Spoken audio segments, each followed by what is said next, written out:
Keterlambatan berbicara. Kita sebelumnya harus memahami dulu perkembangan bicara setiap anak itu berbeda-beda. Jika anak mengalami hambatan dalam berbicara, kita harus pahami hal sebagai berikut. Misalnya pertama, setiap perkembangan bahasa dan bicara pada anak secara umum kita harus pahami dulu. Misalnya anak kita di usia 3 tahun, tetapi anak itu belum mampu untuk berbicara, belum bisa ngomong.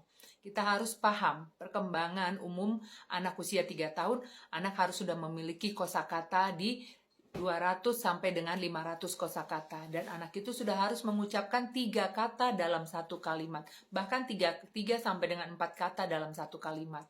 Nah, jika anak kita belum mampu sampai ke tahap itu, di mana anak harus sudah mengerti, memahami, dan juga dapat mengidentifikasi, kemudian anak itu seharusnya sudah dapat mengenal warna. Nah, kita sesuaikan dengan kemampuan anak kita. Apakah anak kita sampai saat ini belum sampai ke tahap itu? Jika belum, kita maju ke yang kedua. Yang kedua, kita harus mengetahui penyebab daripada gangguan bicara dan juga bahasa. Apa yang menyebabkan? Apakah anak kita mempunyai permasalahan pada atensinya, konsentrasinya, responnya? Apakah ada permasalahan dengan pendengarannya? Bagaimana memprosesnya? Apakah anak juga kesulitan dalam memperoleh kata, memahami kata, sehingga dia tidak mampu mengikuti instruksi yang kita berikan dan juga tidak mampu menirukan aktivitas yang kita lakukan?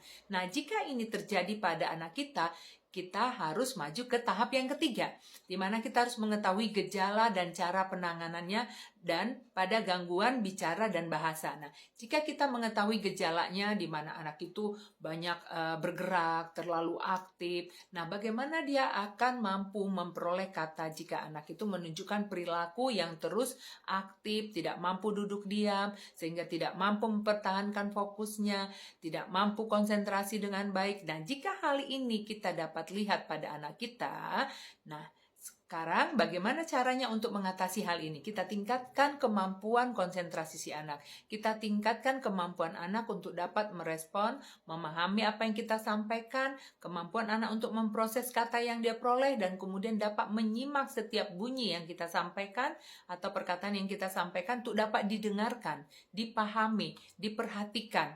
Nah, jika kita kesulitan untuk memberikan pemahaman itu atau penanganan itu kepada anak kita, lakukan pemeriksaan dan lakukan terapi, sesuaikan durasi terapi dengan kebutuhan anak, dan apa yang dilakukan di tempat terapi, ibu diskusikan dengan terapisnya untuk kembali dilakukan ulang di rumah, lakukan dengan rutin dan konsisten, pasti nanti akan menunjukkan progres yang baik, dan apabila progresnya sudah meningkat, ibu sampaikan ke terapisnya, nanti akan ditingkatkan kepada program tahap selanjutnya. Semoga bermanfaat.